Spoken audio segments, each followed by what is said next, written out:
Grazie, buon pomeriggio a tutti. Devo dire che mi fa veramente molto piacere vedere il CM di Bill Day oggi così affollato. 2 anni fa era 1/10 esatto di sala ed era molto meno di 1/10 il numero delle persone presenti. Cioè, questo a riprova che, al di là di tutto quello che si può dire, il concetto di community si è veramente affermato e credo sia un gran bene proprio per tutti.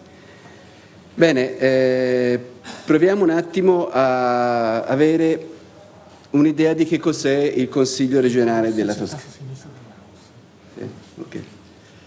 Il Consiglio regionale della Toscana è un'assemblea legislativa, detta anche con altra terminologia, che praticamente ha la funzione all'interno dell'istituzione regione di valutare, approvare tutto quello che fa parte del mondo delle leggi, dei piani, dei programmi che vengono varati e che danno senso istituzionale, diciamo, a una regione.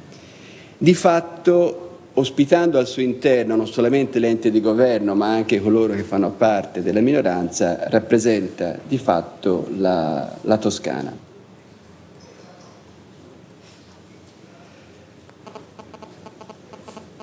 Si compone di una struttura di persone che è divisa in 2 categorie principali: la parte di servizio, cioè che è la parte che noi chiamiamo di struttura, e la parte di personale che ha una chiamata pressoché diretta da parte dei gruppi consigliari, alias partiti, che è rappresentata da una componente leggermente superiore, ma della stessa entità del personale di struttura, ma soggetta a un fortissimo turnover.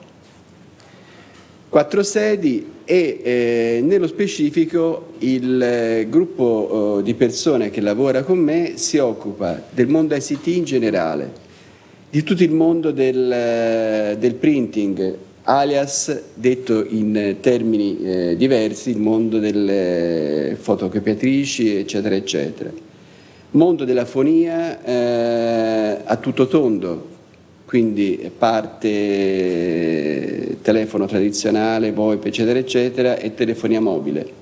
Multimedia, vale a dire un qualcosa di molto simile a quello che stiamo vedendo qui oggi, cioè trasmissioni in diretta web di eventi e momenti istituzionali, come ad esempio le sedute di consiglio, le sedute di commissione, eccetera, eccetera.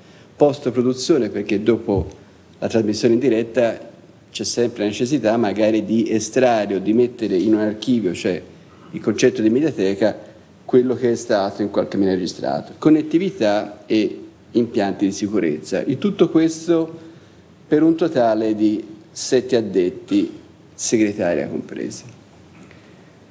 Allora, qual è il punto in qualche modo che ha caratterizzato il mestiere del tecnologo, diciamo, fino all'altro ieri, non fino a oggi? Un'estrema attenzione sui temi tecnici, una comunicazione spesse volte complessa e altamente formalizzata, un attento alle componenti e ai tools del proprio mestiere, quindi alle unità base, diciamo, di quello che poi è il configuration. Poco attento, se si vuole, al problema di una comunicazione. Quindi il business case, configuriamolo come in qualche modo oggi si configura nelle metodologie correnti. Abbiamo una mancanza di risorse, quindi un po' direi è quello che mi porto dietro da quando mi occupo di questo mestiere lì in Consiglio regionale della Toscana, ma in modo particolare forse lo è ancora di più oggi, a fronte che è un mal comune che viene condiviso anche da molte altre realtà, non solo della pubblica amministrazione. Abbiamo sempre più una serie di carichi anche, direi, forse in qualche maniera spuri, vale a dire si deve anche intervenire in termini di obblighi amministrativi, quindi gestione dei materiali e così via, quindi quello che viene definito in termini tecnici inventario. Dobbiamo quindi gestire gli asset in maniera puntuale, non solamente per la parte tecnica, ma anche in tutto il loro ciclo di vita, quindi vale a dire tutte quelle che sono le movimentazioni, i diversi utenti che interessano un certo tipo di asset. Possono essere i semplici computer che vengono dati per lavorare a un ufficio, a una persona, oppure possono essere servizi veri e propri che hanno un gruppo di persone che sono. E la location, vale a dire dove si trovano effettivamente, in modo tale che qualsiasi sia la necessità di poter intervenire, sappiamo esattamente come e dove mettere le mani. C'è anche un altro aspetto molto importante a cui teniamo fondamentalmente, il fatto che si utilizzi per tutto il mondo, per tutta l'application management che entra in consiglio, il concetto di un identity management e quindi conseguentemente di un single sign-on che deve essere costante. Non ultimo, proprio per quel punto di connessione che un servizio basato sulla tecnologia ha con l'utenza, proprio il catalogo dei servizi. Allora, questa prima parte ha avuto una risposta importante, devo dire che è attualmente in completa produzione e che sta funzionando con CMD Build. Con CMD Build seguiamo praticamente tutto il ciclo vita di un asset, seguiamo tutta la sua movimentazione e riusciamo ad avere un quadro abbastanza attendibile di come è tutto l'insieme degli asset. Ripeto che il concetto di asset qui è abbastanza esteso perché passiamo da un insieme di dispositivi che vanno dalle matrici video abbastanza un po' sui generis per un settore ICT nato almeno in questo modo a dispositivi ICT classici. C'è un'altra parte che mi piace mettere in evidenza di questo business case, che è il nostro business case, il business case del Consiglio Generale della Toscana e dei servizi. Che ruolo hanno gli utenti? Sono i semplici fruitori del servizio o possono avere un ruolo un pochino più definito all'interno del service management?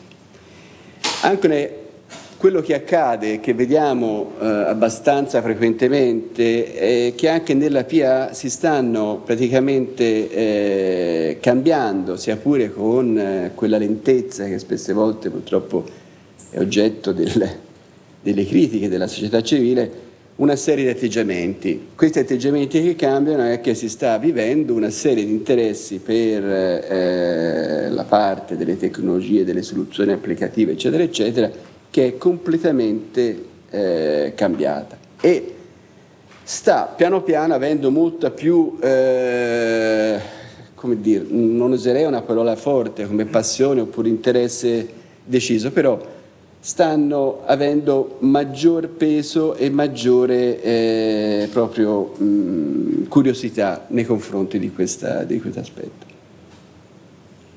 E poi alla fine ci dobbiamo sempre ricordare che il punto centrale di tutto il nostro lavoro, cioè quello che noi sviluppiamo, è esattamente in funzione proprio dell'utente. Cioè, io ho passato la mia prima parte di tecnologo a esaltarmi, a vivere le mie emozioni professionali guardando quanto era potente un server o quanta capacità aveva uno switch di smistarmi un traffico di rete.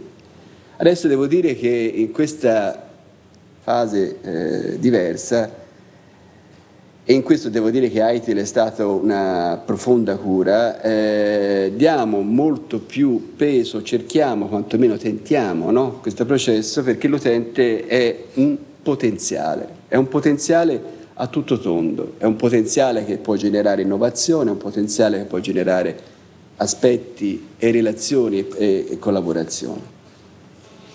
Questa seconda parte quindi del business case l'abbiamo affrontata con una soluzione, ce ne possono essere tante. Non abbiamo volutamente scelto un CMS tradizionale, abbiamo scelto un oggetto come LifeRay. È un oggetto che alla fine mette in evidenza la capacità di poter relazionare, di poter creare un portale sì, dove non parlo solamente io, possono parlare anche i miei utenti, posso entrare in relazione con i miei utenti, posso avere una misura del feedback diretto dei miei utenti, perché questo è quello che a me interessa. Quindi in qualche maniera tentare una strada che è quella di mancando le risorse, far diventare risorsa essa stessa la potenzialità degli utenti e la loro capacità quindi di dare indicazioni e aiuto al nostro lavoro. Quindi entrare nella logica della condivisione, non quella dell'ostilità, cioè quindi entrare in una logica che è diversa, no? Cioè, immaginiamoci la nostra cultura fatta di backlog. Spesse volte, facendo un'analisi abbastanza semplice di quello che è stato un po' il passato, abbiamo perso molto tempo dietro soluzioni che non avevano nessun beneficio reale, tangibile, reale per i nostri utenti. Spesso abbiamo rincorso, soluzioni, abbiamo messo in piedi cose che non avevano una misura reale sull'interesse degli utenti. Cioè, è una partita abbastanza strana questa che dobbiamo avere, perché da una parte siamo effettivamente, come spesso oggi si dice, i migliori consulenti del business, cioè siamo le persone che forse possono dare il miglior contributo in termini di principi di innovazione verso gli utenti, ma dall'altro dobbiamo anche capire profondamente per chi stiamo lavorando e quali reali bisogni ha e quali possibili soluzioni possono dare valore a quello che viene da loro fatto regolarmente. Il risultato è stato quello di aver realizzato una specie, come potrei definirla, di fusione fra LifeRay e CMD Build lato utente, in cui, questa ne vedete uno velocissimo snapshot, qui che cosa abbiamo inserito? Abbiamo inserito le news. Abbiamo ritenuto importante mettere i nostri utenti in condizione di sapere ciò che stavamo facendo, quali erano le iniziative e i progetti che in qualche modo stavamo pensando, progettando, le notizie che accadono. Se c'è un problema, spiegare qual è la causa del problema, che tipo di possibili soluzioni ci possono essere. Abbiamo aperto un ticketing via CMD Build, lo ritenevamo la cosa più semplice. Se il ticketing è la porta per avere un primo contatto con l'utenza, questo non poteva stare altro che all'interno di CMD Build.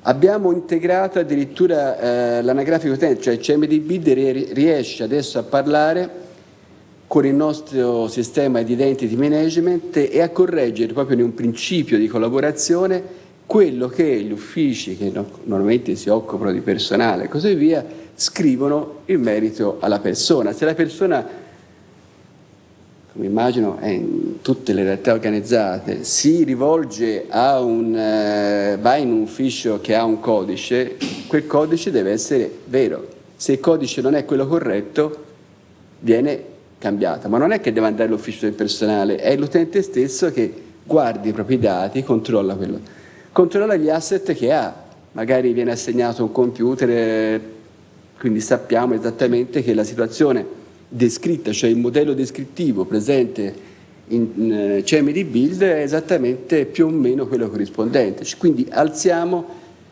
quella percentuale di diminuzione di garbage che è stata indicata all'inizio. Abbiamo messo poi, ci sembrava normale, dopo avendo messo il Service Catalog, una dashboard con lo stato dei servizi, cioè quello che sono praticamente lo stato di funzionamento ovviamente non monitorato da noi, ma prendendo un sistema esterno che monitorasse dall'esterno se i nostri servizi erano in piedi oppure no. Un sistema di valutazione basato su wiki e un sistema di instant messaging all'interno del portale.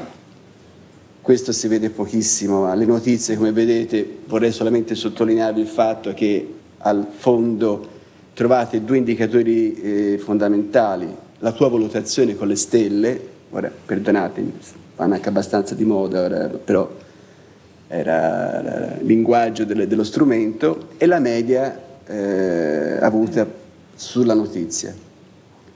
Questo è un modello di instant messaging e alcune cose direi che si risolvono in maniera abbastanza tempestiva usando proprio l'instant messaging. Queste soluzioni stanno diventando veramente troppo comode. Un service catalog che apre il tutto con un chi e come, cioè siamo, è vero, sì, 7 persone che lavorano, però ognuno ha una sua specificità e quindi sapere più o meno com'è organizzata la squadra, che ruoli ha, per che cosa sono bravi a giocare, insomma, quindi vedere ciò che è il loro mestiere. Poi c'è la parte dei servizi, eccetera, eccetera. Questo scommetto che non lo potreste mai riconoscere se non per il logo in alto a sinistra, ma è proprio lui. È il protagonista della giornata di oggi, è CMD Build, che all'interno appunto di LifeRay, sotto forma di portlet, consente il primo ticketing. Ora voi vedete l'accounting che è il mio, qui sopra, vedete il tipo di richiesta semplicissimo. Ovviamente non abbiamo un help desk strutturato in termini di centrale di raccolta fatto su persone. Raccogliamo le richieste di incident o di change nelle due declinazioni, quindi direttamente attraverso questo sistema.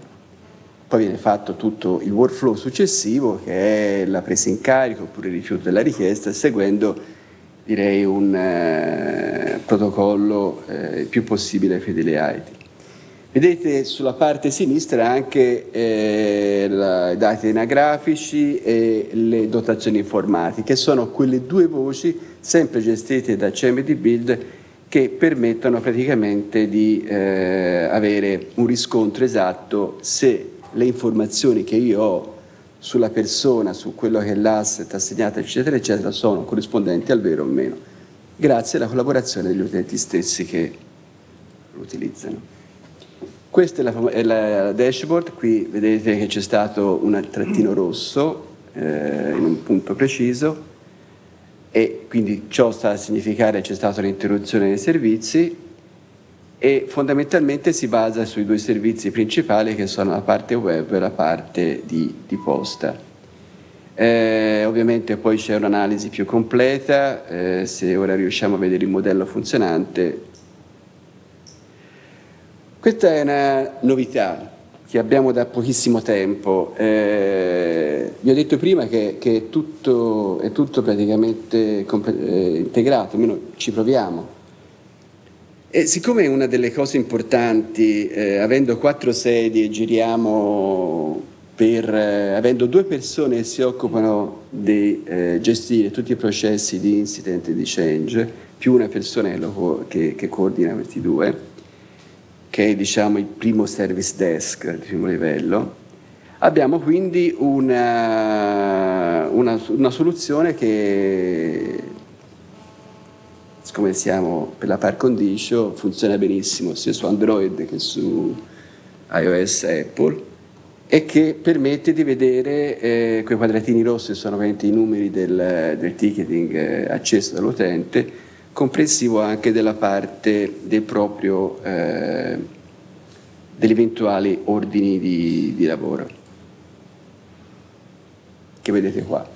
Quindi io ho l'indice di quelle che sono, qui vediamo solamente le richieste aperte, quindi su questo io poi ho la possibilità in movimento di potermi muovere e di poter quindi vedere esattamente come siamo messi in termini di richiesta, se ci sono degli ordini di lavoro aperti o meno, che è voi sapete nella metafora ITIL è il primo livello, il service desk, che cura. Se non si riesce a risolvere il problema al primo livello si scala, scalando si possono generare ordini di lavoro che vanno o alla parte interna, sistemi e applicazioni, o su una parte esterna che è rappresentata poi dallo stesso tipo di funzione per l'uno e per l'altro. Bene, io solamente se riusciamo magari... No, sta tranquillo, ci arrivo.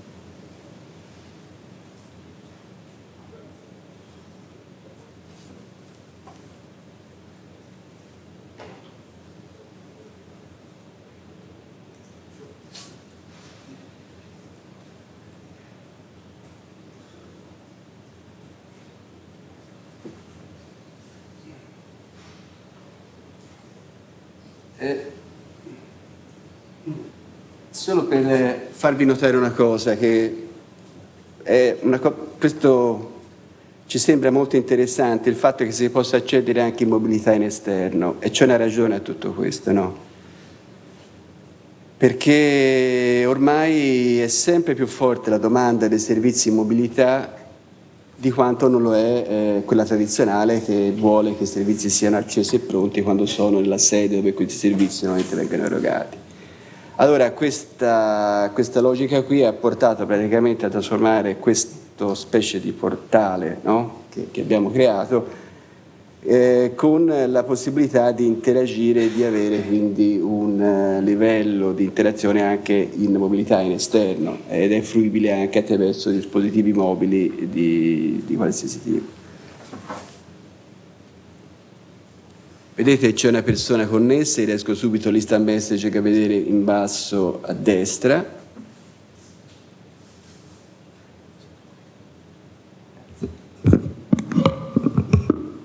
Qui avete un esempio per chi è interessato al catalogo dei servizi per tutti quelli che sono i principali servizi con le relative modalità di fruizione.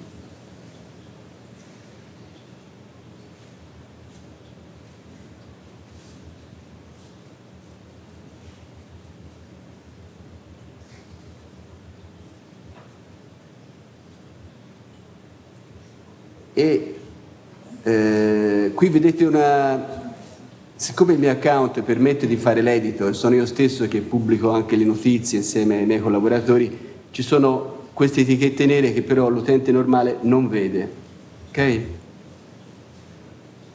Questo è il dashboard di cui vi ho parlato prima, che fra l'altro è un prodotto che deriva da Zoho. Chi conosce servizi cloud Zoho sa benissimo di quello di cui parliamo. Quindi siamo al 99,92% di disponibilità del sito web, quindi ci riteniamo abbastanza soddisfatti. Il monitoraggio è fatto da una postazione che è in California.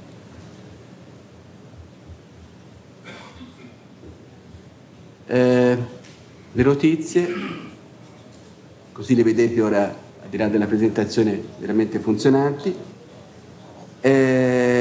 Queste notizie hanno sempre il concetto della valutazione, come vedete io posso esprimere su queste, e quindi già analizzando questo io riesco ad avere una misura del tipo di interesse o tipo di reazione che hanno i miei utenti.